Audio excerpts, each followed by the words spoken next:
이번 중간 선거는 민주당이 8년 만에 하원을 장악하며 앞으로 트럼프 행정부의 독주를 막을 힘을 얻게 됐는데요. 그 의미와 향후 전국 방향 이우수 기자와 분석해 봅니다. 자, 이우수 기자. 자, 민주당이 이제 하원을 장악을 했고 그다음에 상원은 공화당이 지켜냈습니다. 이제 트럼프 행정부의 입장에서도 여러 변화가 예상되는데 설명해 주시죠.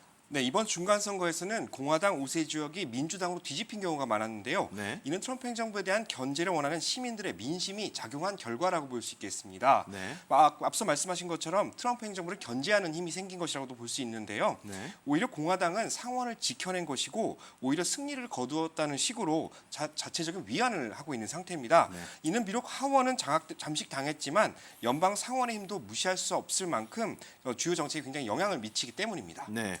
하원을 빼앗겼지만 공화당이 상원은 지켜냈다.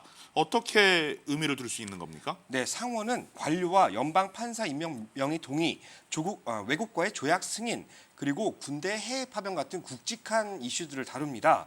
그렇기 때문에 그 권한을 가지고 있기 때문에 큰 그림으로 본다면 트럼프 행정부가 추진하고 있는 대외적인 업무는 현행대로 추진될 수 있다는 그런 결과로 볼 수 있겠습니다. 그럼 이번 중간 선거에 대한 다른 해외의 반응은 어떻습니까? 네, 우선 미국과 마찰을 가장 많이 겪고 있는 나라죠. 중국을 보면 양국의 발전에 건강한 기대를 하고 있다 이렇게 발표를 했는데요. 네. 이는 최근까지 이어져온 대립하던 관계에서 벗어나 예전과 같은 상생하는 그런 새로운 시작을 맞고 싶다 이런 의미로 풀이할 수 있겠습니다.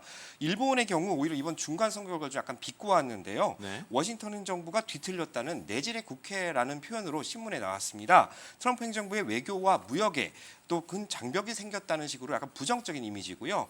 마지막으로 한국 정부의 경우 가장 걱정하는 것이 트럼프 행정부가 그동안 추진하던 북한 비핵화와 남북 교류에 대한 영향을 가장 우려하고 있는 상태입니다. 네, 아무래도 이번 중간 선거 결과에 대해서 가장 관심이 가는 부분은 이제 북한과 미국과의 협상 분야일 텐데 이번 중간 선거 이후 향후 전망 어떻게 진행될까요? 네, 우선 민주당이 하원을 장악을 했기 때문에 트럼프 행정부의 걸림돌로 작용할 것은 확실합니다. 네. 민주당은 트럼프 대통령의 러시아 스캔들 같은 것을 새로 조사하고 싶어하는 그런 성향을 가지고 있거든요. 네. 그래서 따라서 이제 조사 역시도 이루어질 수 있다라고 저희가 볼 수 있겠습니다.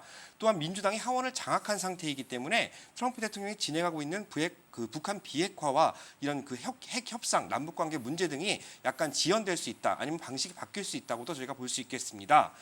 트럼프 행정부의 가장 큰 핵심 가치인 아메리칸 퍼스트, 그러니까 미국 제일주의에도 미국 우선주의죠. 미국 우선주의에도 굉장히 영향을 미칠 수 있다 이렇게 볼 수 있겠습니다. 네, 알겠습니다.